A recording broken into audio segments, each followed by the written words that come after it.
السلام علیکم. السلام. ہاں جی، کیا حال ہے؟ ٹھیک ٹھاک ہیں؟ ہاں جی، اللہ کا فضل خیریت. بالکل سردی بہت ہے جرمنی میں سردی بہت ہے. 6 ہفتے آپ ایسے ٹور پہ رہے ہیں تو محسوس ہوتا ہے کہ جو سلویسٹر ہے جسے ہم کہتے ہیں کہ نیو ایئر آپ نے جرمنی میں یا یورپ میں نہیں گزارا اس دفعہ. تو کچھ اپنے سفر کے بارے میں بتائیے گا، پھر کوئی سوالات ہوئے تو بات کریں گے. جی، نیو ایئر کے دن میں انگلستان میں تھا، انگلستان میں گزارا ہے. اچھا. اس سے پہلے میں یقیناً 16 دن جو تھا عمرے پہ گیا ہوا تھا وائف کے ساتھ. تو ایک ہفتہ مدینہ، ایک ہفتہ مکہ، اور ایک دن اور ایک رات جو ہے جدہ میں گزاری ہے. اور اس کے بعد پھر یہاں آ کے تو ایک دن یہاں رہ کے پھر میں آگے انگلینڈ چلا گیا تھا. تو 2 ہفتے وہاں ایک ڈیوٹی تھی، وہ دینی تھی. تو وہ ڈیوٹی دینے کے بعد کل ہی اتوار کی رات کو واپس پہنچا ہوں. آپ کا بہت شکریہ، آپ نے بہت ہی بابرکت سفر کا ذکر کیا. ہم وہیں سے آغاز کرتے ہیں. سب سے پہلے روشن ٹی وی کی طرف سے اور جتنے بھی ناظرین دیکھ رہے ہیں ان کی طرف سے آپ کو بہت بہت مبارک ہو. خدا تعالیٰ کرے کہ جو آپ نے وہاں دعائیں کی ہیں وہ قبول ہوں. بس مین چیز یہ ہے کہ اللہ تعالیٰ دعاؤں کو قبول کر دے، عبادت کو قبول کرے. جی ہاں جی، سفر کے بارے میں بتائیے گا کہ آپ نے تو ماشاءاللہ کافی عمرے کیے ہیں اور 2023 کا آخری لمحے بھی آپ نے وہاں، آخری دن بھی وہیں گزارے ہیں دسمبر میں. بتائیے گا ناظرین کو کیسا سفر رہا، وہاں کیسا رہا، پھر تاکہ دلچسپی پیدا ہوتی ہے، تحریک پیدا ہوتی ہے. بہت سارے آدمی ہوتے ہیں، توفیق بھی ہوتی ہے. سفر تو خدا کے فضل سے بڑا اچھا رہا. ہر جگہ بہت ہی اللہ تعالیٰ نے فضل کیا اور ہر جگہ جو مجھے کہیں کوئی دقت پیش نہیں آئی. میں 2005 سے مسلسل جا رہا ہوں. یہ کووڈ کی وجہ سے بیچ میں 3 سال کا گیپ آ گیا تھا، اور 2005 سے اب تک بہت تبدیلی آ چکی ہے سعودی عرب کے حالات کے اندر، سعودی عرب کے سسٹم کے اندر. اور ایک جو جسے کہتے ہیں نا ایک بھیڑ چال والا جیسے نظام تھا وہاں پہ، اس سے وہ نکل آئے ہیں باہر اب. اور اس دفعہ تو مجھے بہت ہی خوشی ہوئی اس لحاظ سے کہ بھئی انہوں نے امیگریشن کے نظام کو بڑا آرگنائز کیا ہے. تو سب سے پہلا دھچکا وہاں پہ جا کے لگتا تھا جانے والے کو، وہ وہاں کا امیگریشن کا نظام تھا. جو کچھ ایئرپورٹ پہ حالات پیش آتے تھے، 2 گھنٹے 3 گھنٹے لگ جاتے تھے کلیئر ہونے کے اندر. اور ان کا جو رویہ تھا سٹاف کا وہ بہت بندے کو بدل کرتا تھا. لیکن اب انہوں نے کنگ عبدالعزیز ایئرپورٹ جو ہے اس کے اندر بہت بڑا ٹرمینل بنایا ہے، اور اس کے اندر جو کاؤنٹر بنائے ہیں کم از کم 100 کاؤنٹر ہے وہ امیگریشن کا. اور ہر امیگریشن کاؤنٹر کے اوپر انہوں نے 2 لڑکیاں بٹھائی ہوئی ہیں بجائے بوڑھے بابے بٹھانے کے. اور جو سسٹم انہوں نے کیا ہے نیا ویزے والا، آپ کو نہ سوال کرنا پڑتا ہے نہ جواب کو جواب دینا پڑتا ہے. سیدھا آپ سے وہ پاسپورٹ مانگتی ہیں لڑکیاں، پاسپورٹ لے کے آپ کو وہ ٹپ کرتی ہیں تو آپ کا ویزا ایک دم اسکرین پہ سامنے آ جاتا ہے. وہ اسکرین پہ کیا کام کر رہی ہیں وہ بھی آپ کو نظر آ رہا ہوتا ہے. اسکرین پہ آپ کا ویزا آیا تھا، اسٹیمپ کرتی ہیں، پاسپورٹ آپ کے ہاتھ میں دے دیتی ہیں. ودن 5 منٹس آپ امیگریشن سے باہر ہو جاتے ہیں. کوئی لمبی لائنوں والا سسٹم نکل گیا. اب 100 کاؤنٹر ہے تقریباً ایک سرے سے لے کے دوسرے سرے تک. جہاں تک حد نگاہ آپ کی کام کرتی ہے آپ کو کاؤنٹر ہی کاؤنٹر نظر آتے ہیں. تو یہ ایک بہت بڑی تبدیلی ہے. پھر یہی خالی تبدیلی نہیں ہے، اور بہت سی ہر معاملے میں وہاں پہ بہت زیادہ ماحول جو ہے وہ اوپن ہو گیا ہے. اب جدہ کے اندر تو جسے کہنا چاہیے کہ بھائی قریباً 30% خواتین جو ہیں وہ بغیر اب آپ کے حجاب کے بھی نظر آ جاتی ہیں، جو پہلے جس بات کا تصور نہیں تھا. اور اس طرح ماحول جو ہے کافی کھل رہا ہے. بہت زیادہ خواتین محکموں میں کام کر رہی ہیں، جہاں پہلے یہ رواج نہیں تھا. اب تو یہ ہے کہ ہر محکمے میں آپ کو خواتین بیٹھی کام کرتی ملیں گی. سٹاف کے اندر خواتین کی تعداد جو ہے وہ مردوں سے زیادہ ہے، اور لگتا ایسی ہے کہ شاید خواتین زیادہ پڑھ رہی ہیں وہاں پہ مردوں سے. مردوں کا بھی اتنا چین دیکھنے میں نظر نہیں آتا. وہ اسی ایلیگل ذرائع سے پیسہ کمانے کے چکر میں ہوتے ہیں کہ وہ ٹورسٹ کو لوٹ لیں، ٹورسٹ سے ہیلے بہانے سے پیسہ نکال لیں. لیکن یہ کہ کام کو کافی انہوں نے آرگنائز کر دیا ہے. جیسے آپ یہ دیکھیں کہ مسجد نبوی کے اندر، پرانی مسجد نبوی میں جانے کے لیے اتنی دھکم پیل ہوتی تھی، اس قدر لڑائی جھگڑا. اور جسے کہنا چاہیے بڑی مشکل ہے کسی کو اگر چند سیکنڈ مل جائے وہاں پہ سجدہ کرنے کے لیے. اب اس کام کو انہوں نے بڑا آرگنائز کر دیا ہے. جو ریاض الجنہ کا جگہ جنہ ہے جو پرانا ایریا تھا اس کا مسجد نبی میں پرانی مسجد نبی جو تھی اس ایریا کے اندر بھی آرگنائز کر دیا کام کو کہ آپ کو اپلائی کرنا پڑتا ہے پھر آپ کو وہ الاؤ کرتے ہیں کہ ہاں آپ اتنے سے اتنے بجے تک وہاں پر رہ سکتے ہیں. اچھا. تو اس کو باقاعدہ پولیس چیک کرتی ہے آپ کو اس وقت ہی آپ کو جانے دیتی ہے نہ 15 منٹ پہلے جانے دیتی ہے نہ مطلب ہر چیز جو ہے پہلے سے زیادہ آرگنائز ہے. اور اسی طرح آپ کو انہوں نے آج کل کیونکہ وہاں پہ 2030 تک خانہ کعبہ کو کافی ریپیئر کیا جا رہا ہے نئے بنائے جا رہے ہیں. اس وقت جو آپ کو نظر آتا ہے گول دائرے گھومنے کا جو اینڈ ہے سرا اس کو وہ چینج کر رہے ہیں سارے کو. اچھا. تو اس لیے وہاں پر اب صرف آپ جو احرام جس نے باندھا ہوگا وہ وہاں پہ نماز پڑھ سکتا ہے. اچھا. خانہ کعبے کے اس ایریے کے اندر. اچھا. تو خانہ کعبے کے اندر اب وہ نہیں جانے دیتے بغیر احرام کے. آپ نے عمرہ کر رہے ہیں یا ویسے آپ نے اگر وہاں نماز پڑھنی ہے تو آپ کو احرام باندھنا ضروری ہے. تو وہ بڑی سختی ہے اس کے اوپر. پولیس والے جو سارے انہوں نے رستے بند کر دیے ہوئے آج کل. صرف 2 جگہ انہوں نے کھولی ہوئی ہیں جہاں سے آپ انٹر ہو سکتے ہیں اور وہاں پولیس ہے اور باقاعدہ کسی بندے کو بغیر احرام کے وہاں اس ایریے میں نہیں جانے دیتے. بہرحال اس قسم کی کافی سہولیات جو ہیں وہاں پہ انہوں نے اب مہیا کی ہیں اور کافی جو ہے آرگنائز ہو گیا ہے. اس لحاظ سے جس چیز کو موقع ملے تو ضرور جانا چاہیے. اچھا یہ بتائیے گا کہ آپ نے کہا کہ 2 راستے کھلے ہوئے ہیں خانہ کعبہ کے تو دھکم پیل ہوتی ہے یا کوئی انہوں نے ایسا سسٹم کیا ہوا کہ کوئی ایسی کام ہو گیا جبکہ انہوں نے صرف جانے والے جو ہے احرام والے کو جانے دینا دوسروں کو جانے نہیں دینا تو اس کے لوگ پہلے ہی باہر صفے بنا لیتے ہیں. اچھا. خانہ کعبہ کا جو ایریا ہے اس سے باہر جو حرم میں شامل ہے ایریا اچھا. وہاں پہ لوگ شروع میں پھر بنا لیتے ہیں صفے یا یہ ہے کہ وہ اوپر چلے جاتے ہیں اور نیچے کی ضد نہیں کرتے. تو اس لحاظ سے کوئی ایسی رش والی کیفیت نہیں ہوتی. رش والی کیفیت نہیں ہوتی. کسی زمانے میں خبروں میں جب آتا تھا کہ دھکم پیل کی وجہ سے حادثات ہو جاتی ہیں کچھ نہ کچھ تو کوششیں حکومت نے کر کے اس کے اوپر قابو پا لیا ہے. اب انہوں نے یہ کہ بہت زیادہ وہاں پہ جو ہے نا مددگار اسسٹنٹ بڑھا دیا ہوا ہے. اچھا. وہاں پہ آپ کو ہر 5 قدم پہ بندہ مل جائے گا کوئی نہ کوئی مدد کرنے والا. زیادہ تر بنگال کے لوگ ہیں بنگالی اس کام میں بہت زیادہ ہیں. اچھا. اور آپ کو ہر وقت پرووائڈ ہے ہیلپ. اسی طرح پہلے کرسیوں کا تصور نہیں تھا. اچھا. اب جگہ جگہ انہوں نے لاتعداد کرسی جو ہے وہ رکھ دی ان کے پوائنٹس بنا دیے ہیں. ہر بندہ وہاں نماز پڑھتا ہے کرسی وہاں سے اٹھاتا ہے اپنی نماز پڑھتا ہے عبادت کرنے کے بعد واپس وہیں لا کے اپنی کرسی جو ہے وہ لگا دیتا ہے. اگر نہ بھی لگائے تو وہ جو معاون کر رہے ہوتے ہیں وہ فٹافٹ اس کرسی کو وہاں پہنچا دیتے ہیں. کافی آرگنائز کام ہے. یہ تو آپ نے بتائی وہاں کی بات. اب کیونکہ بہت سارے لوگ خواہش مند ہیں جانا چاہتے ہیں تو کہاں سے آغاز کے ویزے کا سسٹم سننے میں ہے کہ بڑا آسان کر دیا اس بارے میں بتائیے گا. دیکھیں ویزے کا سسٹم آن لائن کر دیا انہوں نے. پہلے آپ کو پابندی تھی کہ آپ صرف عمرے کے لیے عمرے کے ویزے پہ ہی عمرہ کر سکتے تھے. اچھا. پھر آپ اس عمرے کے علاوہ اس ویزے کا کوئی اور استعمال نہیں کر سکتے تھے. اب سلمان بن محمد نے یہ کیا کہ بھئی آپ ٹورسٹ ویزے کے اوپر بھی عمرہ ادا کر سکتے ہیں. تو آپ آن لائن اپلائی کریں آپ کو 1 سال کا ویزا جو ہے وہ مل جاتا ہے. 120 یورو اس کی فیس ہے. اچھا. جس میں آپ کی ہیلتھ انشورنس بھی شامل ہے. اچھا. ہاں جی. اگر آپ وہاں بیمار شمار ہو تو جو آپ کی ہیلتھ وغیرہ ہوگی وہ فری ہوتی ہے. تو وہ آلریڈی ویزے میں باقاعدہ لکھا ہوا آتا ہے کہ ہاں اس کے اندر اتنے پیسے آپ کی ہیلتھ کے ہیں انشورنس کے ہیں اور اتنے آپ کے ویزے کے ہیں. اور اس میں آپ پورے سعودی عرب میں جہاں چاہے جا سکتے ہیں. کوئی یہ پابندی نہیں ہے کہ جی صرف آپ عمرے پہ جا رہے ہیں تو صرف آپ عمرے کے ہی جدہ اور مکہ جائیں گے یا مدینہ جائیں گے بلکہ آپ پورے سعودی عرب میں پھر سکتے ہیں اور سال میں جتنی مرضی جائیں. ایسی کوئی پابندی اب پہلے والی نہیں رہی ہے. اچھا. تو لیکن وہ سال میں جتنی مرضی عمرے بھی کر سکتے ہیں یا ہاں جی. اچھا جتنی مرضی پابندی نہیں.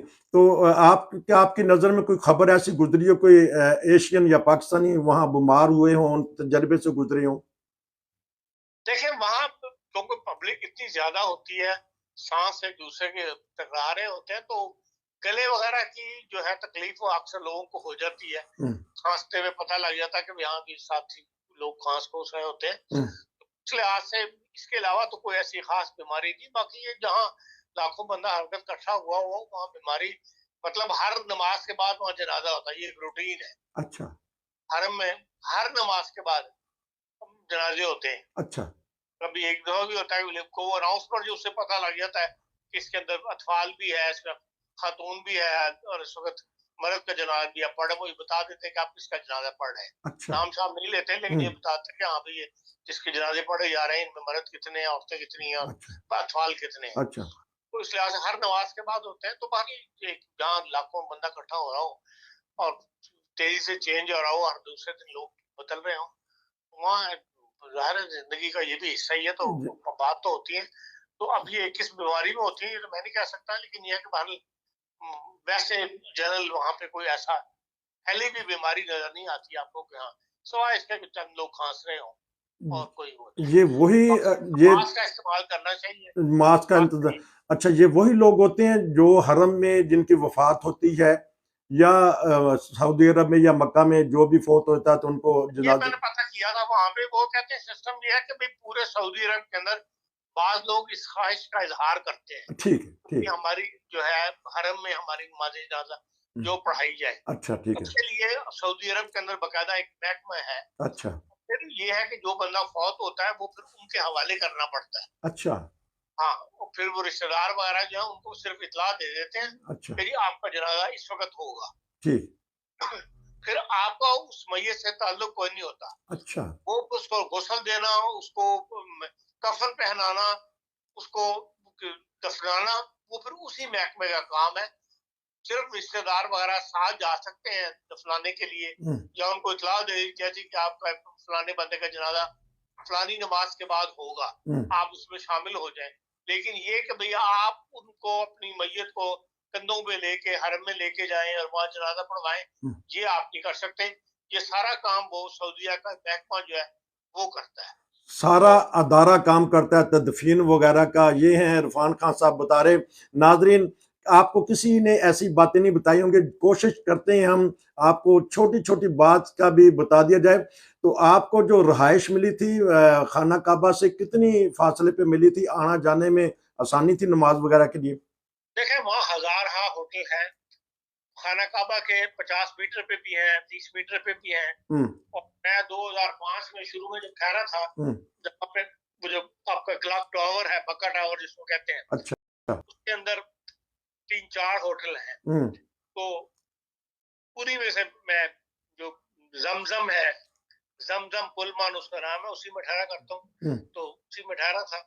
تو اس میں یہ کہ بھئی جوان تو جتنی مرضی دور ٹھہر جائے تو پہنچ جاتا ہے. ہم لوگ جو عمر رسیدہ ہیں یا جن کو گھٹنوں کی تکلیف ہے چل لیں, تو ہم حرم سے قریب ترین ٹھہرتے ہیں. اور یہی 3-4 ہوٹل ہیں, سوفیٹل ہے, زمزم ہے, فورل ہے, اس طرح کے 5-7 ہوٹل ہیں جو بہت ہی قریب ہیں, جو حرم کے اندر شامل ہوتے ہیں. اچھا. جیسے یہ 11 فلور کے اوپر یہ 2 ہوٹل ہیں, اور ان کے 10ویں فلور پہ مسجد ہے. اچھا. خواتین کی 9ویں فلور پہ مردوں کی مسجد ہے. اچھا. بڑی بڑی مسجد ہیں جو بالکل حرم کے اندر شامل ہیں. اچھا. حرم کے ساتھ ان کی مطلب نمازیں پڑھی جاتی ہیں. اچھا. اور ان کے ہوٹلوں کمروں کے اندر بھی جو اناؤنسمنٹ حرم کے اندر ہو رہی ہے وہ آٹومیٹیکلی ان ہوٹل کے کمروں کے اندر آ رہی ہے. تو یہ ساتھ ساتھ اور بھی بہت سارے ہوٹلس جو ہیں بنے ہوئے ہیں. تو جتنے آپ قریب رہنا چاہیں گے اتنے آپ کو زیادہ پہ ملے, جتنا دور جانا چاہیں گے وہ سستے مل جاتے ہیں, لیکن یہ کہ پھر آپ کو محنت زیادہ کرنی پڑتی ہے. ٹرانسپورٹ ہوٹل کی ذمہ داری ہے یا ٹکٹ میں ہے یا خود ہی پرائیویٹ طور پہ کرنا؟ خود ہی آپ کو خود بک کرنا ہوتا ہے. کتنے کی ٹرانسپورٹ مل جاتی ہے وہاں سے آپ کے جو ہوٹل ہے قریب ترین, اور کتنے ریال یا یورو؟ مکہ کے اندر ٹرانسپورٹ فری ہے. اچھا. مکہ کے اندر حکومت نے بسیں چلائی ہوئی ہیں جو آپ کو ادھر ہوٹلوں میں لے کے جاتی ہیں. اچھا. وہ سب فری ہیں, اس پہ لکھا ہوا ہے مکہ ٹرانسپورٹ. اچھا. اس میں آپ بغیر ٹکٹ کے آپ چڑھ جائیں چل جائیں. اچھا. جیسے عزیزیہ کا علاقہ ہے جدہ میں, اچھا. اس میں مکہ میں جہاں بہت زیادہ پاکستانی رہتے ہیں, اور رہائش رکھتے ہیں تو وہاں پہ بہت زیادہ پاکستانی ریسٹورینٹس بہت ہیں. جی آپ کو پتا ہے کہ فیملی سعودی عرب میں بہت کم ہے جو ساتھ رہتی ہیں, ہوں تو چلے ہی اپنے بیچارے مہینے مزدوری کرتے ہیں, شام کو کھانے وانا کھانا ہوتا ہے, ہوں تو وہاں بے سوا ہوٹل کھلے ہوئے ہیں, تو اچھا وہاں پاکستانی فوڈ تازہ ملتا ہے, اچھا تو وہاں لوگ جاتے ہیں, تو وہ وہیں پہ بہت سارے لوگوں نے ہوٹل بھی کھولے ہوئے ہیں پاکستانی سٹائل کے, تو وہاں بھی کافی پاکستانی جو ہے وہاں رہتے ہیں, تو ان کی پرائس جو ہے وہ نسبتاً کم ہے. لیکن یہ کہ مکہ میں ہر جگہ آپ کو ٹرانسپورٹ بھی مہیا ہے, اور بعض ہوٹلس جو ہیں وہ خود اپنی ٹرانسپورٹ مہیا کرتے ہیں. وہ آپ سمجھ لیں حرم سے کوئی 500 میٹر کے اوپر بس سٹینڈ ہے, اچھا وہ وہاں تک لے کر آتی ہیں آپ کو, ہوں اور پھر بس وہ 500 میٹر آپ کو پیدل چل کے ہوں حرم تک آنا ہے, اور پھر آگے حرم کے اندر خانہ کعبہ تک جانے کے لیے آپ کو 500 میٹر پھر چلنا ہے. تو اس لحاظ سے میل ایک آپ کو چلنا پڑ جاتا ہے اگر آپ ایسی جگہ ٹھہرے ہوئے ہوں جہاں سے آپ بسوں کے اوپر وہاں آئے بس اسٹینڈ تک اور پھر آگے جائیں. تو اس لیے اکثر لوگ یا جس کہہ لیں بڑے لوگ جو ہے بوڑھے لوگ وہ یہی ٹرائی کرتے ہیں کہ بھئی ہم حرم کے قریب ترین ٹھہریں, حرم کے قریب ترین ٹھہریں, وہاں عبادت بھی کر سکیں اور ساتھ زیارت بھی کر سکیں بار بار مکہ کی, خانہ کعبہ کی. اس سلسلے میں آخری سوال کیونکہ آپ سے میں کرتا رہوں گا, ناظرین آپ کو بتایا جا رہا ہے سفر نامہ عرفان خان صاحب ماشاءاللہ عمرہ کر کے آئے ہیں, 2005 سے لگاتار جا رہے ہیں, بیچ میں جب کورونا آ گیا تھا کووڈ کی وجہ سے نہیں جا سکے, اور انہوں نے بتایا کہ اس دفعہ میں نے بھیڑ چال نہیں دیکھی, بڑا منظم طریقے سے سعودی حکومت جیسے کام سر انجام دے رہی ہے. اس سلسلے میں اب آخری سوال کروں گا کہ پاکستانی کمیونٹی میں بہت زیادہ رجحان ہو رہا ہے عمرے کا, جب بھی جس کو موقع ملتا ہے, تو آپ نے کیا دیکھا ہے کہ خواتین مرد بچے فیملیاں دھڑا دھڑ عمرے کے لیے آ رہے ہیں وہاں؟ دیکھیں وہاں آپ کو مطلب سیکنڈ لینگویج سمجھ لیں کہ جو پاکستانی ہر وقت اردو آپ کی کانوں میں پڑ رہی ہوتی ہے. اچھا اس لحاظ سے عمرہ یا عمرہ کرنے والے جو ہیں وہ پاکستانی تعداد میں باقی ملکوں کی نسبت زیادہ ہوتے ہیں ٹھیک عام طور پہ. لیکن یہ ہے کہ اب ہر طرف سے جا رہے ہیں بہت زیادہ, اب بڑے بڑے گروپس جو ہیں ازبکستان جو سینٹرل ایشین ممالک ہیں اچھا یہاں سے پہلے نہیں آتے تھے, جیسے 2005 میں جب میں جانا شروع کیا اس وقت ادھر کے لوگ کم تھے, لیکن اب یہ کہ ان کے بھی بڑے بڑے گروپ آتے ہیں, ٹرکش گروپ کافی ہوتے ہیں, اچھا انڈونیشیا ملائیشیا سنگاپور ادھر سے بڑی دنیا جو ہے وہ جا رہی ہوتی ہے, پھر عرب ملکوں سے بھی لوگ آ رہے ہوتے ہیں. تو اس لحاظ سے ہر طرف کا بندہ جو ہے وہاں موجود ہے, اور پاکستانیوں کی تعداد جو ہے وہ کافی ہوتی ہے, کافی تعداد ہوتی ہے. یہ سلسلہ جاری رہے گا, اگر کسی نے سوالات کرنے ہیں تو ضرور ہمیں بتائیے گا, ہم خان صاحب سے وہ پتہ کریں گے. ناظرین مجھے پتہ ہے ایک چیز جو بڑی احتیاط والی ہے وہ یہ ہے کہ وہاں پر جو آدمی رہ رہا ہے یا وہاں کا مستقل رہنے والا, چاہے وہ عرب ہے چاہے وہ ایجپٹین ہے یا دوسرے ملکوں کے آ کے رہ رہے ہیں, جنہوں نے وہاں سروس مہیا کرنی ہے پرائیویٹ, ناٹ جو یونیفارم والے کی بات میں نہیں کر رہا, جو اپنی سعودی حکومت سے تنخواہ دار ملازم ان کی بات میں نہیں کر رہا, لیکن ایک بہت بڑی آبادی وہاں پہ اس سے فائدہ اٹھاتی ہے, پیسہ کماتی ہے. اچھا تو وہ اپنی پرائیویٹ کاریں جو ہیں ان کے اوپر کہتے ہیں ہم آپ کو چھوڑ آتے ہیں فلانی جگہ کے اوپر, اور وہ نئے آدمی کو دیکھ کے تجربہ کار ہوتے ہیں, پہچان جاتے ہیں کہ اس بندے کو آئے بھی 1 دن ہوا ہے 2 دن ہوئے 3 دن ہوا ہے, تو وہ اس کو پرائس ایسی بتائیں گے کہ بھئی جو عام پرائس سے 4 گنا زیادہ ہوگی.